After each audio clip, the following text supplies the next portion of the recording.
necesitamos tomar esa decisión de a lo mejor voltear a retomar una actividad que es la agricultura, porque si no, ¿quién la va a hacer?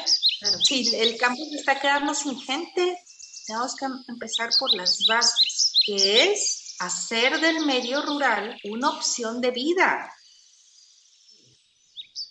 Mari Carmen, ¿puedes compartirnos tu opinión de cómo visualizas el futuro del cacao y chocolate en México?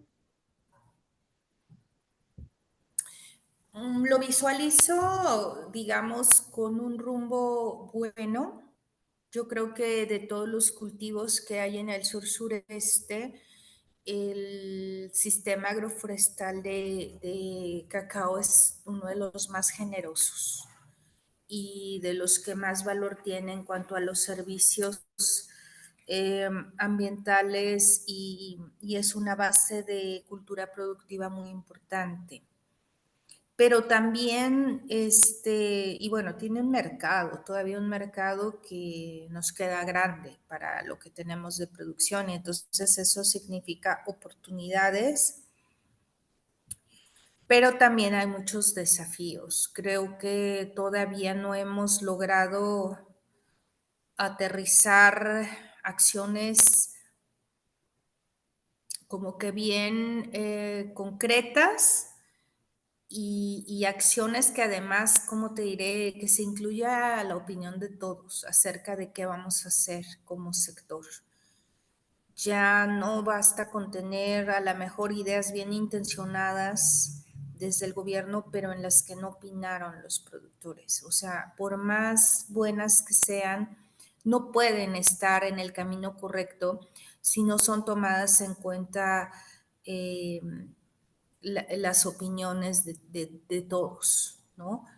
Eh, Ahorita, como país, todavía tenemos esta parte, digamos, del sur-sureste, parte también del Pacífico, que se puede impulsar como productora de sistemas agroforestales de diversa composición, ¿no? En donde a lo mejor cacao va a ser un elemento o a lo mejor es el principal elemento de un cultivo, pero hace falta todavía mucho. Y bueno, la chocolatería mexicana igual, yo creo que está en un muy buen momento.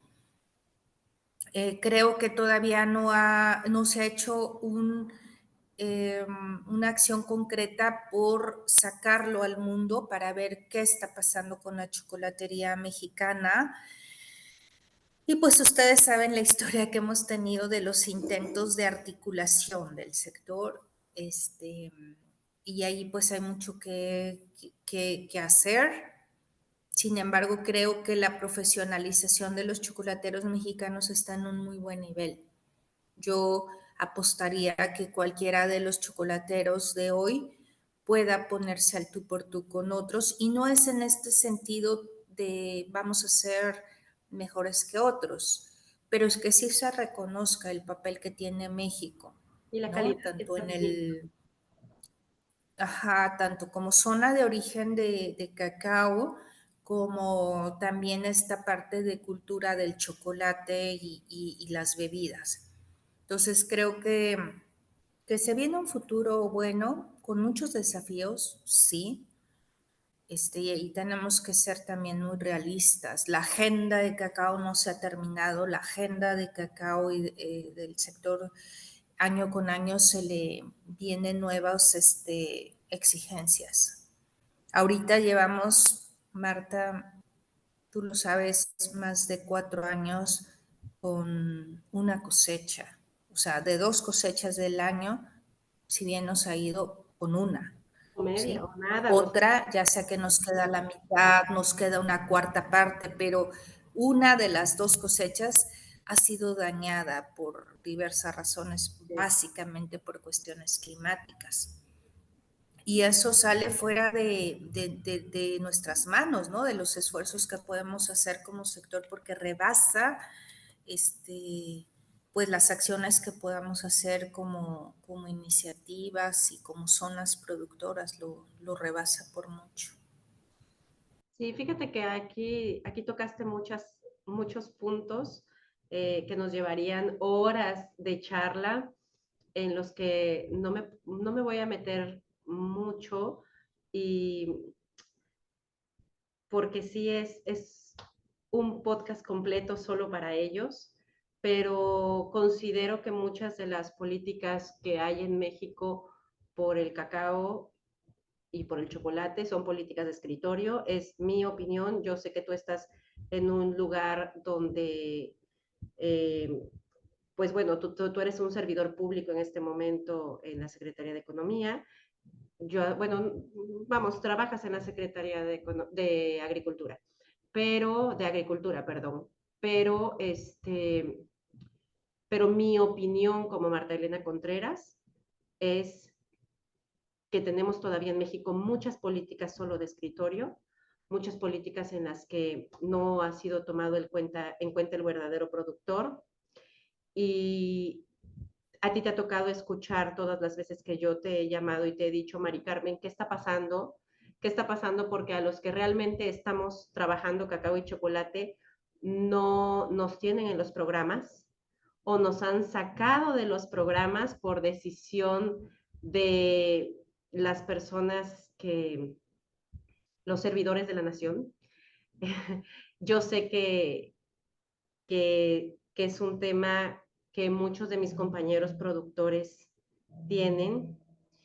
Nos llaman a veces para preguntar qué hacer, y realmente, pues yo en su momento quise hacer algo, Rafa en su momento quiso hacer cambios, pero hay grandes dinosaurios y grandes intereses en nuestro gobierno en México que no permiten que el verdadero productor sea apoyado y que el verdadero productor sea escuchado. Sé también que el programa de Sembrando Vida, así lo he visto en nuestra zona, hay personas que sí lo están aplicando, hay personas que están haciendo las cosas correctamente, pero hay personas que lo están manejando en nuestra zona y lo están manejando mal. Lo puedo decir en público y lo digo siempre y en todo momento, porque tú sabes que a nosotros en todos los programas de cacao, fuimos sacados de todos los programas de cacao o ni siquiera recibidos. Fue utilizado en su momento nuestro nombre para cuestiones malintencionadas por otras personas también. Entonces sí, me llevaría yo muchísimo tiempo en tocar estos temas. Ojalá haya una revisión de estos programas y ojalá haya una revisión de la labor que está haciendo, porque nuestro presidente puede tener muy buenas intenciones, pero como bien me dijo un muy buen amigo, Marta, no te olvides que cambió el presidente de nuestro país, pero no cambiamos los mexicanos.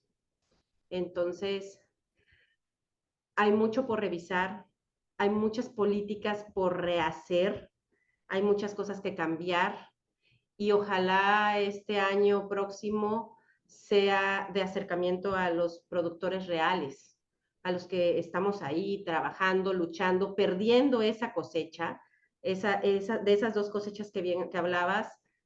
Como bien dices, la mayoría de los productores estamos teniendo solo una en el año y a veces media. En nuestro caso, por ejemplo, el año pasado en Pichucalco perdimos absolutamente toda nuestra cosecha por la inundación. Hablabas de proyectos que hiciste por la inundación en Tabasco en el 2007, si no mal recuerdo 2007.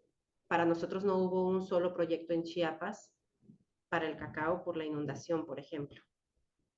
Ni siquiera apoyo para nosotros como productores. Yo no sé, tengo compañeros que sí recibieron apoyo como productores, pero para los que realmente perdimos cosechas, a la persona que fue a revisar le dio flojera ir a los lugares y llenó sus documentos en un escritorio. Y eso realmente lo pongo sobre la mesa en este podcast y te lo comento. Ojalá alguien haga algo a favor del productor y ojalá alguien de nuestro gobierno haga algo para que todas estas personas que llenan papeles en escritorio realmente se manchen las manos y se asoleen como nos asoleamos nosotros y nos manchamos las manos nosotros a favor de la verdadera autosuficiencia alimentaria de la que nuestro presidente habla. Entonces, como te dije hace 5 minutos, ya me extendí en esto, pero tocaste fibras muy profundas en nosotros porque hemos luchado durante todos estos años y nos hemos encontrado con grandes bardas y brechas gigantescas. Pero bueno. Sí, yo creo que estamos, por eso te decía, aunque hay sin duda un cambio y hubo pasos hacia, pues, por lo menos destinar más presupuesto para los productores pequeños, no solamente de cacao, que tú conoces la historia de cómo se logró ubicar cacao en estos programas, pero para el resto de los productores, ¿no? Entonces ya hubo ese cambio, pero también hay muchas cosas que mejorar y que rectificar, ¿sí? Muchas. No podemos nosotros quedarnos en solamente que darle como que el reconocimiento moral a ciertas personas para que hagan la supervisión de si un productor realmente es productor o no. Yo creo que es más. Y ahí como sector tenemos eso, que es ser más participativos, mientras como sector de cacao y chocolate no estemos unidos y organizados como un bloque que pueda exigir estas cosas, creo que es una gran debilidad todavía la que tenemos. Tú ahora en este podcast, pues hay gente que está participando precisamente desde organizaciones importantes. Ahora que fui a Costa Rica, pues el sector está organizado y ni modo que no podamos nosotros, ¿no? O sea, tenemos que hacer a un lado la parte de las diferencias y características que cada quien tiene en lo individual, pero poner en la mesa la parte de los intereses comunes. Tú de manera personal estás muy enfocada siempre a saber cómo va México, cómo va su producción, muchos datos cuando nosotros los hemos necesitado, nos has apoyado con ellos porque tú estás muy enfocada en las estadísticas de nuestro país.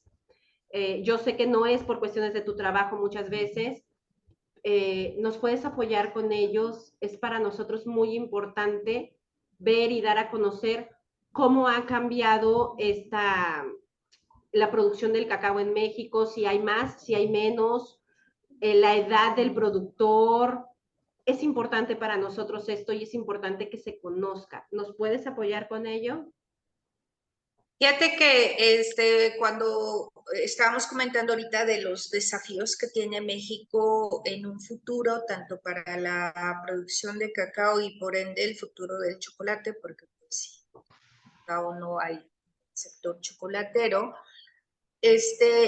México en el sector rural, yo te diría en general, hay grandes retos. O sea, pasó de ser precisamente una economía rural, ahora ser una economía de productos y servicios. Y bueno, Tabasco, ya si aterrizamos en Tabasco y en Chiapas, eso no ha sido distinto. A nivel nacional, en el último censo agropecuario, ya se generaron datos ahorita oportunos, hay más o menos 3,5 millones de productores agrícolas, ¿sí? Y de esos 3,5 millones, por ejemplo, el programa más grande de la Secretaría, que es Producción para el Bienestar, está apoyando cerca de 2,800,000, o sea, una buena parte, casi un 55% de sus productores. Pero de ese 2,800,000, de uno de los programas más grandes, solamente se pudieron ubicar a menos de 20,000 productores de cacao, cuando en estadísticas, tú sabes que por años decíamos que eran 55,000, luego 45,000, luego 25,000, y no se lograron ubicar más que 20,000, si bien nos va, productores de cacao. Y yo creo que México no es distinto a varios países, por ejemplo, de Centroamérica, en donde también las unidades productivas son chiquitas. O sea, nuestra tenencia en productores de cacao es de un promedio de 1,7 hectáreas, menos de 2 hectáreas. Por eso muchos de los productores no entraron en el programa de Sembrando Vida. Sembrando Vida estuvo orientado por un tamaño decidido por una serie, digamos, de parámetros de sostenibilidad de unidad productiva, y entonces muchos productores no entraron. Sembrando Vida estuvo muy enfocado a recuperar actividad productiva en tierras que estaban a lo mejor ociosas, pero dejó fuera a muchos productores que han hecho un trabajo muy fuerte de conservación. Y entonces ahorita es uno de los grandes desafíos ver cómo se reorientan toda esa parte de políticas públicas y programas. Yo te decía que aunque cacao dentro de este universo, pues tú dices, híjole, si del 3,5 millones solamente somos 20,000 productores, pues entonces eso te hace dimensionar por qué no se le da tanta peso al sector. O sea, cacao no es como el sector cañero, ¿no? Que son mucho más, por lo menos a lo mejor 4 veces más productores. Pero sin embargo, son sistemas que tienen demasiado valor, o sea, ya no podemos estar tomando decisiones solamente en esta parte estadística, ¿no? De los números de productores o de las producciones, sino también de lo que implica una conservación de un sistema agroforestal. Y en esa parte, por ejemplo, las estadísticas, tanto el INEGI como el CIAP, lo que levantan son estadísticas de monocultivos. Ellos mismos ha sido toda una discusión, yo soy muy necia en esa parte, no me hicieron caso, por supuesto, de que deberían de también estarse tomando estadísticas de los sistemas mixtos. Claro. Tanto de los sistemas agroforestales como de la milpa, ¿no? Que se enfocó mucho en estos años retomarla, que no es un solo cultivo, no puedes decir, es una parcela de maíz, pero también es de frijol y también es de calabaza y resulta que ahora hay frutales. Entonces ha sido un poco complejo, ahí hay mucho que hacer todavía a nivel pues de servicios públicos para aterrizar en estadísticas fidedignas. Pero, en resumidas cuentas, tenemos desafíos para reflejar efectivamente el progreso, tanto de siembra de cacao como de producciones, pero también todavía demasiada oportunidad. Aquí el problema es, Marta, que hay tierras ociosas, nosotros salimos a campo, lo vemos, hay muchas tierras que no están siendo trabajadas todavía, pero el problema es que ya no hay gente. En el campo se está quedando con poquitas personas, y con las poquitas personas que se está quedando el campo, pues es gente mayor. Entonces, como país necesitamos voltear, y los que estamos en una edad todavía productiva, pues necesitamos tomar esa decisión de a lo mejor voltear a retomar una actividad que es la agricultura, porque si no, ¿quién la va a hacer? Dime quién, ¿no? Sí, pues bueno, este relevo generacional del que nosotros tanto hablamos es parte de lo que ocurre es que cuando las políticas públicas no enfocan los recursos hacia en nuestro caso, por ejemplo, que lo vivimos, hacia la producción del cacao y se hacen solo en un escritorio, también los jóvenes ven que sus papás no están teniendo no sé cómo decirlo, ven a sus papás frustrados de que no están avanzando y entonces deciden migrar y deciden salir de esa situación porque dicen, mis papás están dejando su vida en esta plantación y seguimos igual. O sea, y vamos, en el caso muy particular de nosotros, los Vila Contreras, estamos trabajando precisamente en tratar de mostrar que sí puede haber relevo generacional, en tratar de mostrar que puedes mejorar calidad para tener un mejor precio, en tratar de enfocarnos al amor por el campo. Al amor por el campo. Dedicamos con Rafael a visitar pequeñas plantaciones en nuestra zona. En nuestra zona, hacienda no es la casa bonita. En nuestra zona, hacienda es la plantación de cacao. Puedes tener una haciendita o puedes tener una hacienda. O sea, una haciendita es media hectárea de cacao, 300 árboles de cacao. Bueno, vamos, hay gente que tiene, mis vecinos tienen una hacienda de 400 árboles de cacao. Pero nos dedicamos con Rafa a visitar esas pequeñas haciendas o a todos nuestros vecinos. Y un día nos marcó para siempre. Fuimos, estaba lloviendo, necesitábamos cacao hace 4 o 5 años, necesitábamos cacao para un proyecto que teníamos. Y llegamos a un lugar y le dije a Rafa, mira qué bonito cacao tiene este señor. Unos árboles cuidados, preciosos, cuajadas todas las mazorcas, y le dije, me voy a bajar a verlo, a hablar con él, voy a ver quién es.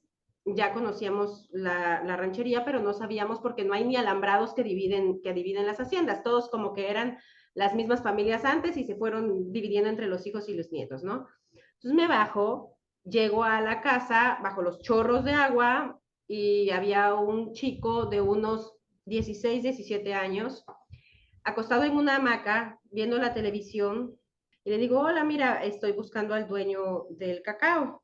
Ah, es de mi abuelo. Y le digo, ¿y dónde lo puedo ver a tu abuelo? Ah, está allá atrás, limpiando sus árboles. Eran las 5:30 de la tarde.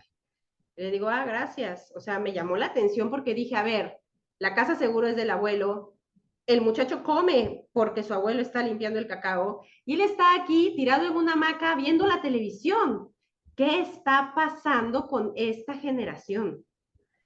Entonces yo decía, esto no es posible, ¿qué pasa? Bueno, me voy a ver al abuelo bajo los chorros de agua, tú sabes cómo llueve en nuestra zona. Y me encuentro al señor que estaba limpiando su cacao, estaba desmamonando su cacao, que esa es una palabra que en algún momento haremos un podcast de todas las palabras que se usan en nuestra zona para los cultivos, pero el señor estaba desmamonando su cacao. Y platico con él, quedo para comprarle su grano, me dice que quebraba en 2 o 3 días, y le digo, oiga, ¿y el chico que está allá adentro en una hamaca es su nieto? Y me dice, sí, le digo, ¿y por qué su chico no está aquí trabajando con usted? Me dice, no, dice, es que él sueña con ir a Estados Unidos. Él sueña con irse a una ciudad y tener dinero y él odia todo lo que huele a cacao. Y el señor en el lodo, en la lluvia, produciendo lo que el niño se iba a comer en poco tiempo. Entonces sí fue así como, a ver, algo está pasando y hay que hacer algo al respecto. Y te agradezco que nos des estos números, es sumamente importante conocerlos, saber qué dicen las estadísticas, sabiendo también que las estadísticas no son muchas veces lo que realmente está pasando. No son fidedignas. Yo, por ejemplo, también en términos de estadística, estos 4 años y bueno, todo el tiempo desde que entró Monilia, que se redujeron superficies de cacao y producciones, y tú ves las estadísticas y todo es una historia lineal, ¿no? Preciosa, excepto creo que ahora en el 2021, que el CIAP de repente pues redujo cerca de, creo que fueron 6,000 hectáreas, ¿no? En Tabasco, que redujo de un año para otro. Entonces esas son cosas inexplicables y bueno, con eso trabajamos, ¿no? O sea, finalmente esas son las estadísticas oficiales con las que trabajan las políticas, el diseño de políticas. Solo imagínate que para hacer esas estadísticas, la persona que las... Yo supe que el año pasado hubo ahí revisiones. Solo imagínate que habemos personas como nosotros que no aparecemos en estas estadísticas porque la persona dijo que no había cacao en nuestra plantación. Exacto.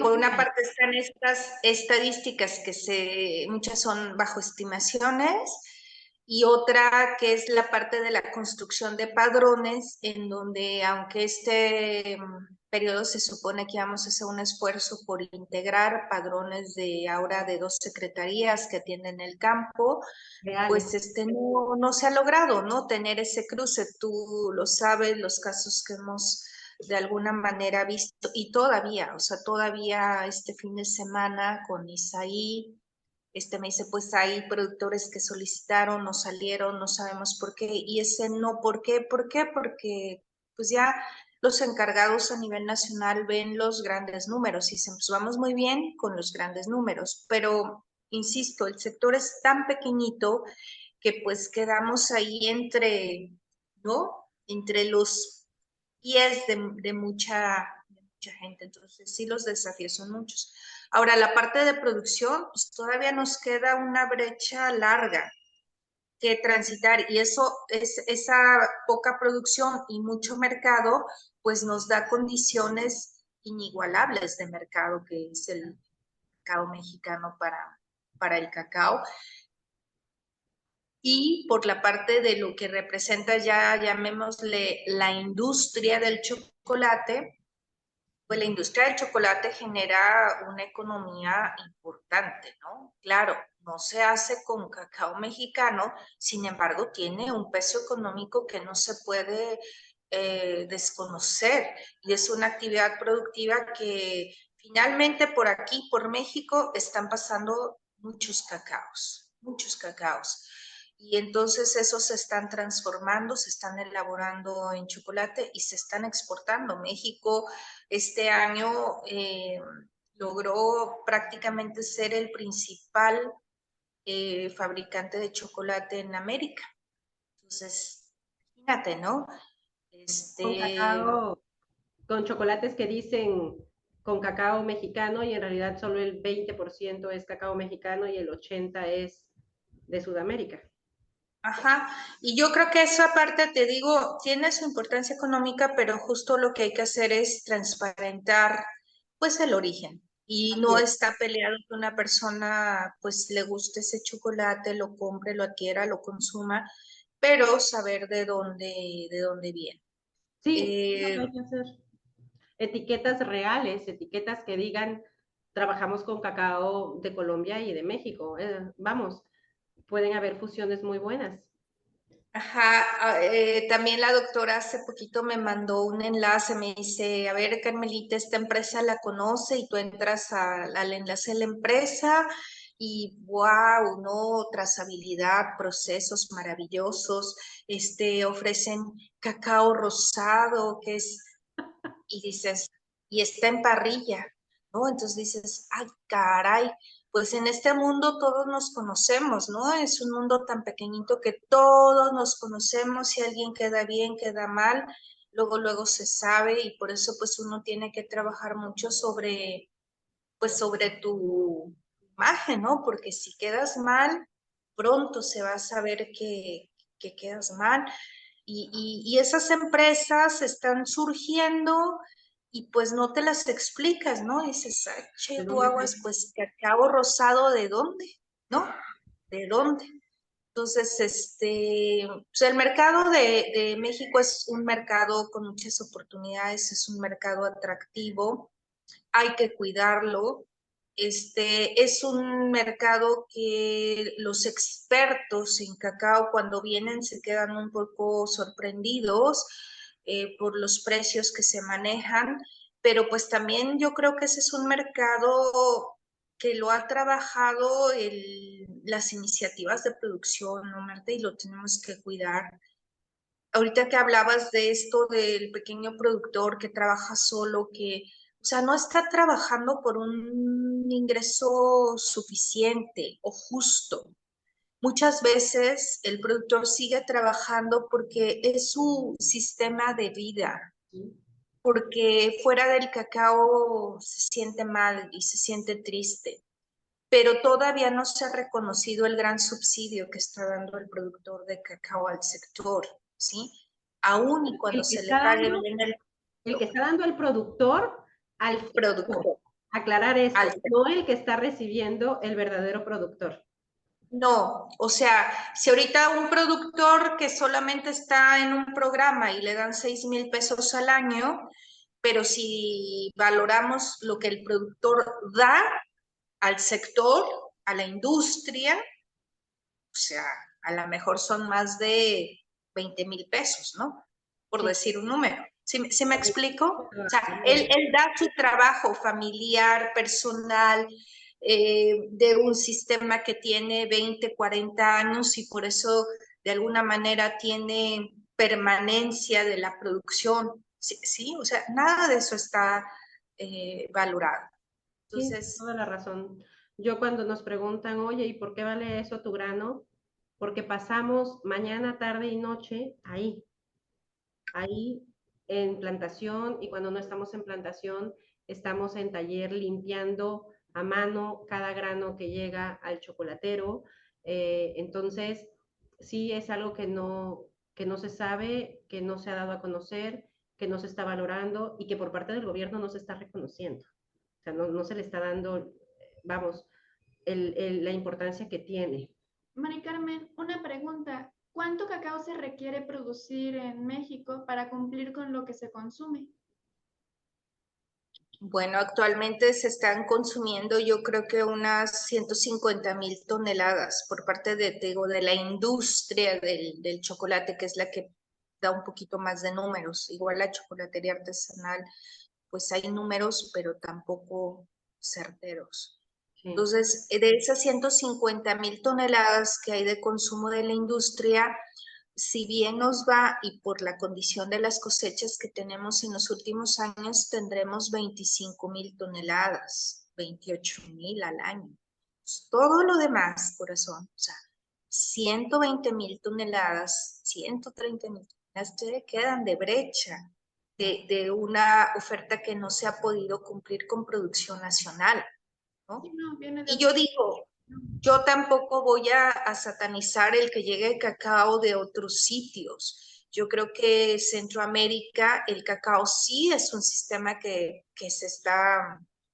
es muy importante en la economía. No te voy a decir si son mejores o peores las políticas públicas, pero para la economía de la región y de los productores es importante. Entonces yo creo que ellos también bienvenida a esa producción si ahorita sirve para sostener esta industria que está de alguna manera creciendo cada año, ¿verdad? Pero insisto, México, y bueno, voy a aterrizar más, Tabasco y Chiapas, como estados, tienen la oportunidad de apostar por el crecimiento de sistemas agroforestales o por el crecimiento de sistemas mixtos también en milpa, ¿sí? Yo creo que ese es el futuro, no lo contrario, no lo contrario, y es un proceso, pero ese proceso, o sea, muchas veces hablamos, en estos últimos años, ustedes saben, me espero mucho porque hablamos mucho del producto y que sí, las calidades y que sí, ok, el producto, pero ¿y quién lo va a producir? Claro. Si el campo se está quedando sin gente, o sea, a ver, tenemos que empezar, no podemos empezar por el final, tenemos que empezar por las bases, que es hacer del medio rural, ¿verdad? Una opción de vida. Sí. Una opción de vida con los mismos servicios de calidad que tienen las ciudades. Y no es por un criterio de cuántos viven, no, pues es que el campo se necesita para cualquier país que quiera tener buena economía, así de simple, y no solo por lo que se produzca, Marta, sino por los servicios que se están dando, por tener oxígeno, por tener agua, por tener paisajes y por tener una cultura rural y productiva del país. ¿Qué es lo que te decía yo hace un rato? El presidente de la República, Andrés Manuel López Obrador, habla y ha hablado siempre en sus discursos de autosuficiencia alimentaria. Pero en Tabasco no sé mucho de lo que esté pasando, pero en Chiapas sí puedo hablar como productor de cacao. Y Chiapas no está desarrollando políticas a favor del cacao, y lo que se ha dedicado a hacer son ferias para vender ese producto. pero ¿y qué pasa con todos los policultivos que existen o existían, y con todas las hectáreas y hectáreas de cacao que he visto en estos últimos años que han tirado en Pichucalco, en Ostoacán, en Juárez? O sea, nosotros estamos en una de las 5 zonas productoras de cacao de Chiapas, y la última hectárea que vi que tiraron fue hace un mes y medio, uno de nuestros vecinos. ¿Por qué? Porque no está pudiendo comer de ella, porque no está teniendo los ingresos que debe de tener por ella. Y entonces es más fácil derribar o vender. Y el que compra, están comprando muchas tierras por nuestra zona, y los que están comprando están tirando todo ese cacao. Entonces, ¿en manos de quién? Y muy probablemente no van a entrar a un sistema más sostenible. No, o sea, porque ni caña ni plátano está dando tampoco un ingreso. Pero sí, yo creo que algo que queda pendiente es crear un instrumento que apoye la conservación.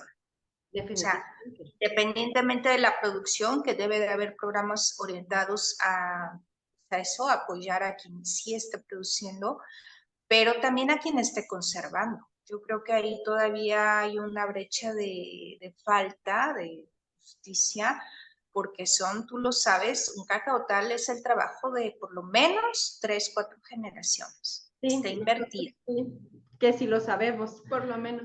Por lo menos.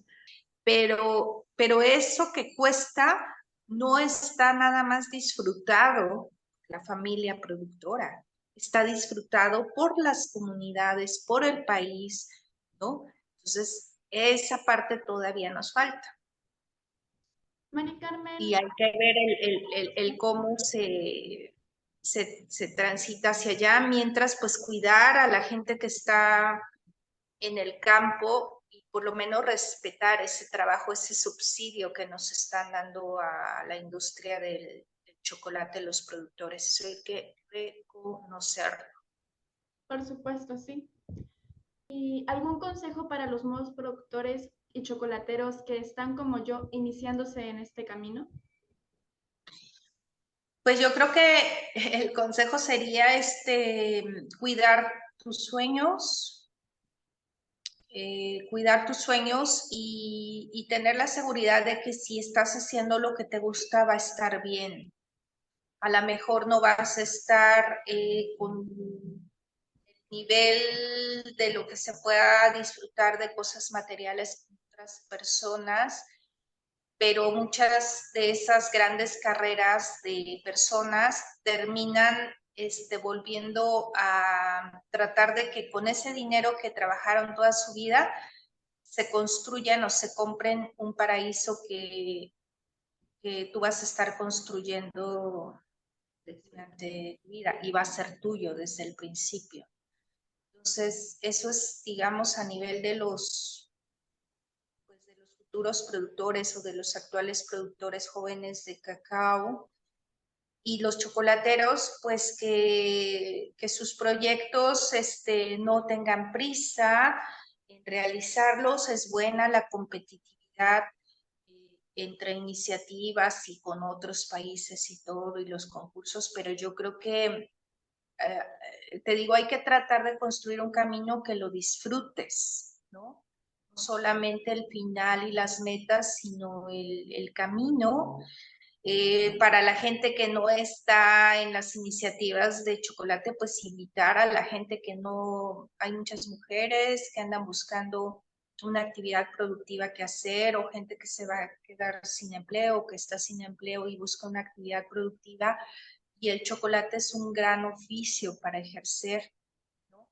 Es un oficio que puedes iniciar con poco e ir creciendo y te va a dar grandes satisfacciones, por así decirlo. Necesitamos muchos chocolateros, por lo menos unos 20,000 para que haya por lo menos un chocolatero para cada productor.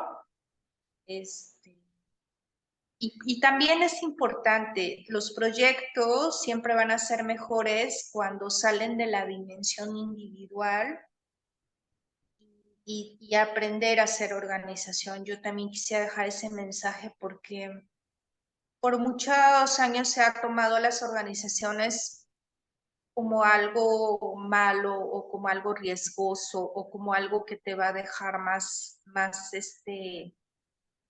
decepciones que satisfacciones. Pero creo que la organización económica en todos los ámbitos es necesaria. Somos muchos pequeños. Si no hay organización, o sea, nos van a quebrar fácilmente. En cambio, si estamos organizados, ya sea a nivel familiar, aunque sea, o a nivel comunitario, o a nivel pues, de varias comunidades, es un poquito más difícil que nos saquen y que nos quiebren. Mari Carmen, ha sido un gusto platicar contigo. Muchas gracias por tu tiempo, muchas gracias por tu charla. Este es un podcast que me parece muy interesante. La información que nos has dado y que has brindado para el mundo, porque esto se queda grabado en la red, todo lo que se sube a la red ahí se queda en la red. Es importante que se conozca. Todo lo que hemos platicado es importante Comprenderse. que se comprenda, sí, y que se entienda el productor. Gracias por estar aquí y gracias por aceptar esta invitación. Pues gracias a ustedes y gracias a los pequeños productores que han mantenido el cacao, proyectos como ustedes que tienen cacautales preciosos, que han tomado esta decisión. Gracias a los chocolateros que nos ayudan a que siga habiendo un ingreso para el productor, a sostener el cacao y pues todavía queda mucho que hacer en el... Entonces, pues nos vamos encontrando ahí en el... Sí, como bien dices, el mundo del cacao y el chocolate es muy pequeño y tarde o temprano nos vamos conociendo todos o la gran mayoría. Y bueno, gracias a ti que nos ves y escuchas por acompañarnos en esta charla de cacao y chocolate en femenino. Soy Marta Elena Contreras. Y yo, Andrea Vila Contreras, y te invito a seguir viendo y escuchando los próximos episodios de Tardes de Cacao y Chocolate con Hacienda Napaná, cada jueves a las 5 de la tarde. Nos encuentras como Hacienda Napaná en Facebook, Instagram, YouTube y Spotify. Y recuerden, Sin familia no hay cacao.